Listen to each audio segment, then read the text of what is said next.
the Kogilu Rehab that is in Bengaluru, and this is how Old Fakir Layout or Colony people who were evicted have now been left out. Months after controversial demolition drive in Bengaluru, partial relief has finally reached some impacted families, but the big question remains: why have many been still left out? Maybe documents were not complete. We'll ask the expert. Nearly 3 months after over 160 homes were demolished in Fakir Colony and Wasim Layout, the Karnataka government has handed over land titles to 30 families in an apartment complex in Baipannahalli. Revenue Minister Krishna Gowda and Housing Minister B.Z. Zamir Ahmed Khan distributed the title deeds at an apartment complex in Bengaluru. Out of the 30 beneficiaries, only 12 families displaced during the eviction drive in Kogilu Layout. These families had earlier been called to Hajj Bhavan, where they submitted key documents like Aadhaar, ration cards, voter ID, income and caste certificates for verification. After scrutiny, officials identified 61 eligible beneficiaries. But so far, only 12 from that list have received land titles.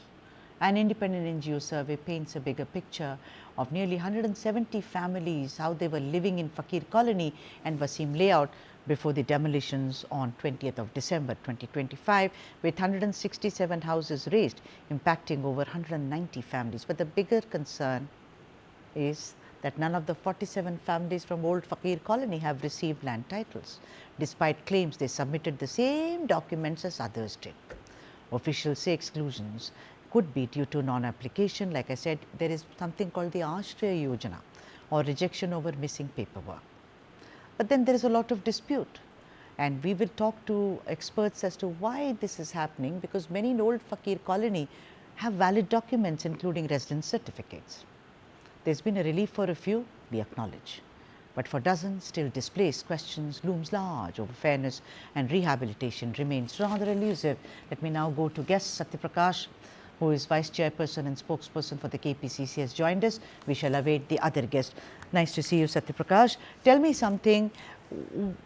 I want to understand that even amongst, let's say, 61 families, only a few have got land titles. First, let's talk about that, because getting a home is getting a home. The thing is, why has the rest not been given homes? Because those 61 families have verified documents, no, Satya Prakash? As far as my knowledge goes, Sudhaji, people who have applied in the Ashraya scheme, people who put applications, among those who were evicted in those three, Old Fakir, New Fakir, and whatever that Wasim. Yeah, there were few people who actually applied that they didn't have a home under Ashraya scheme, and for those people, out of which maybe as you rightly said, 60 or 61 people have applied. In Ashraya, they felt that only these 12 people are eligible since they belong to SC, ST, OBC and other communities. And those people have been given right now. See, the government, it's a catch-22 situation for the government. There are thousands of people who have already applied and already in queue. If we beat the queue, they will go to court. So we need to draw a fine balance on how to, give them, all these people, their title deeds, but within laid down norms, so that even tomorrow someone goes to court, we will not be violating any Rajiv Gandhi housing schemes, rules and regulations laid down. We want to give, but the rules of Rajiv Gandhi's housing scheme doesn't allow us to give to everyone, because there are thousands of people in the queue. So on a step-by-step basis, wherever people are eligible under the Rajiv Gandhi housing scheme, we will give there. If someone are eligible in the slum board, we will give there. If they are not eligible, we will select some parcel of land where we can give them small sites where they can build their own homes. So for us, we need to do everything within the ambit of law. If the government of the day violates any law, and any decision taken doesn't fall into the ambit of law, the government of the day will be taken to the task by the high courts and courts in this state. So we have to be very, very careful.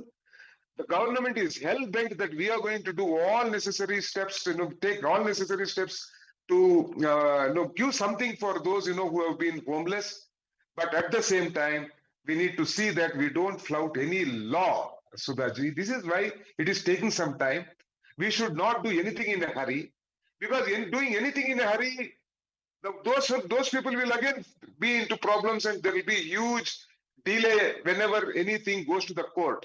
So the Karnataka government especially is very clear. They are going step by step. Right now, I think 12 or 13 people they have given. There are many other housing schemes, and still we have 2.5 years left in our for our tenure to complete. I am sure within our tenure completes, all those whom we can accommodate, we will accommodate, is all I'm saying. Yeah, right? so because, I also asked Zia to join, but, let's wait for him. But my point of the matter is, what I understand is that Mr. Zamir Ahmed Khan, as well as Mr. Gowda, they handed over titles to 30 families. Okay. Now, amongst them, there were 10 belonging to general category, like you said, Satya, 7 to the scheduled caste, 2 to scheduled tribe, and 11 to minority communities, right? So, this is what has happened. Let me also add that 47 in Fakir Colony, 38 in Fakir Colony New, and 82 in Wasim Layout, impacting 192 heads of families. The survey documented 167 homes. Apparently, they also gave the same documents, right?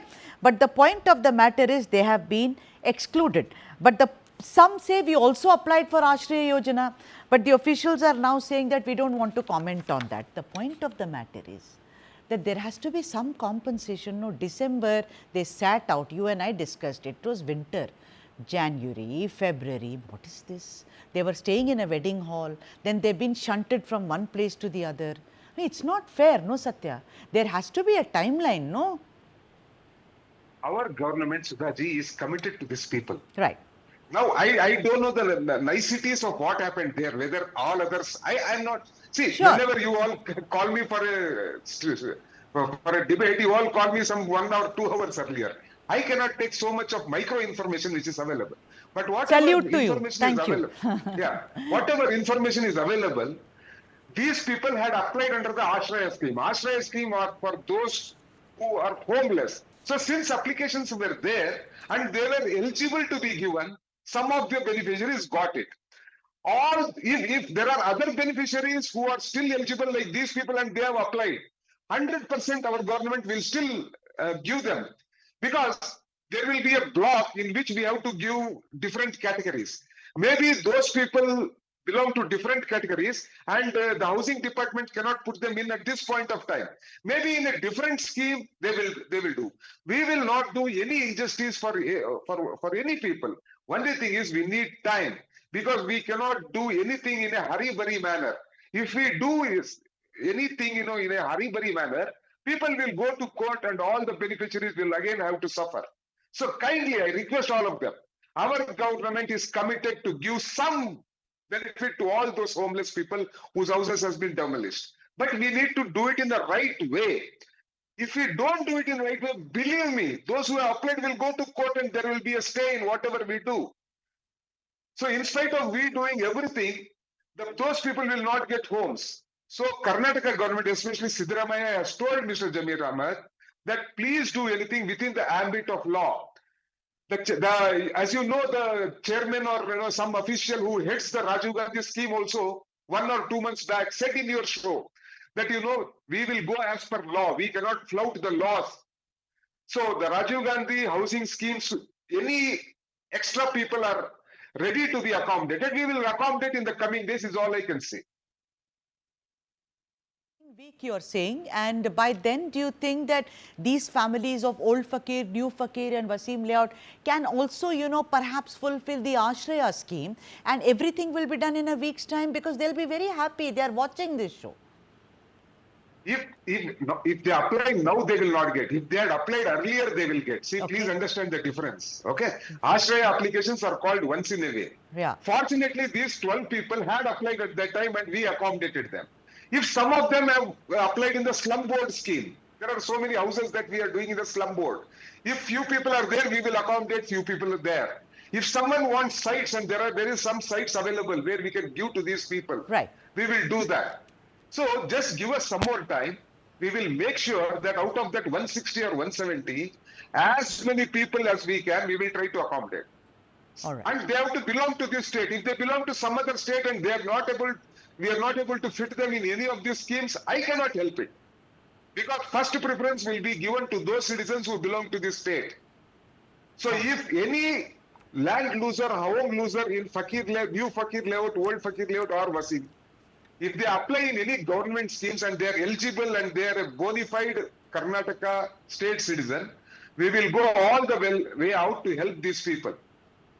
But if you want to arbitrarily give, believe me, if we arbitrarily give them, someone will go to court and the government also will face hardships. Those who got the homes also will face hardships. I mean, I really hear you there, and I think you make a very pertinent point, Satya Prakash, that if everything is by protocol, you will get it done sooner rather than later. But I hope that it gets done. Thank you so much, as always, for joining us on the debate. Thank you. Namaskar. Thank you, Sudhash. And let me now move to some more election news when it comes to Puducherry. Delays continue in finalizing the NDA alliance in Puducherry, with tension visible between the NR Congress and the BJP.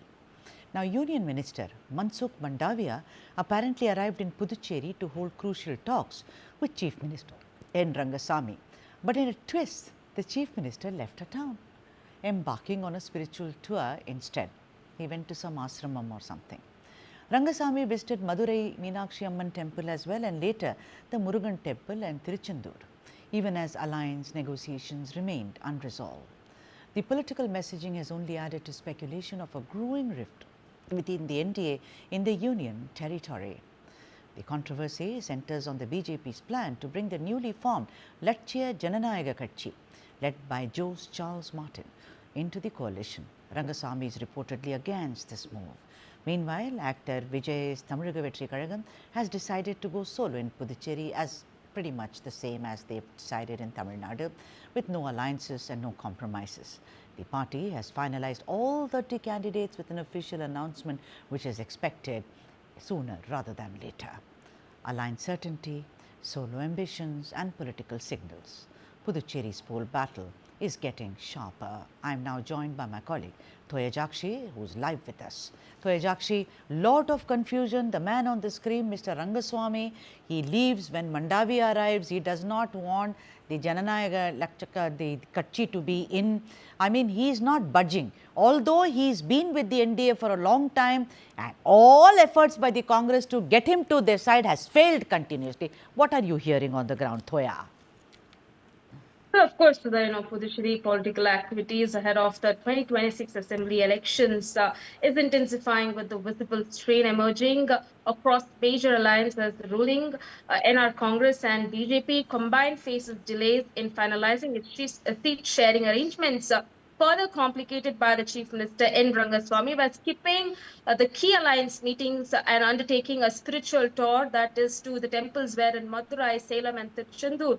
Even as the Union Minister Mansukh Mandavia arrived for a crucial discussions highlighting a growing rift over seat sharing that statehood demands, and that the possible inclusion of the smaller parties, adding to the developments. Election officials briefly, also searched the Chief Minister's vehicle near the Virudhunagar as a part of the election official duty. While the opposition side on the NDA, Congress as well as the DMK alliance is also witnessing frictions, with Congress seeking a large number of seats and the DMK showing reluctant inducting internal bargaining pressures, and aimed this evolving political landscape in the union territory Puducherry, where now the speculations, where the sources are also indicating that the Tamizhga Vetri Kazhagam has also decided to contest independently by finalizing candidates for all the 30 constituency in Puducherry, signaling a multi-cornered contest. And